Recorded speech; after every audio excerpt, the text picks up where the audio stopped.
As someone who's traded for 8 years now and who was around during Trump's first presidency, here's the things that you need to know in order to trade the markets during these war times. Now, these 3 things are things that I personally wish I knew back then because it would have made me more money and it would have kept me more safe. So let's go ahead and let's talk about it.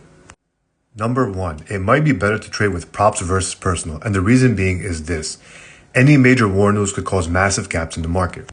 So for example, let's just say you had a 20-point stop and you were taking a trade on NQ.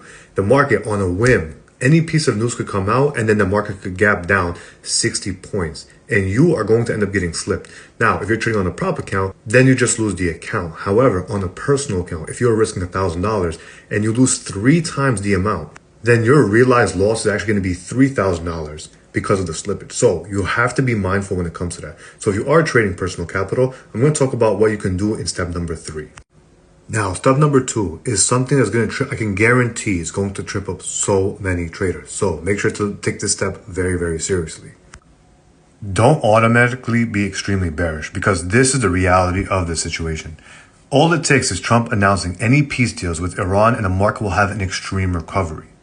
Now, this is extremely important to know because I know so many people right away at market open are just going to look to short the market. And even though the market might have some downside move, the truth of the matter is this: if you're continuously looking for sells, no matter what, ignoring the price action and ignoring the news, you never know what might happen. Because at any moment, Trump could talk about a peace deal with Iran and the war is over, and you will see the market have an extreme upside objective. Now, again, I've traded through so many different market moves, war, COVID, so many different market moves where it was supposed to be bearish. Then the market creates a low, starts to push higher, traps sellers, and then ultimately rip higher once the news comes out of positive news. So don't get so blindsided and don't be married to this short bias idea that you may have. Now, this next tip is extremely important to keep your account safe, and this is something I wish I knew when I first started trading.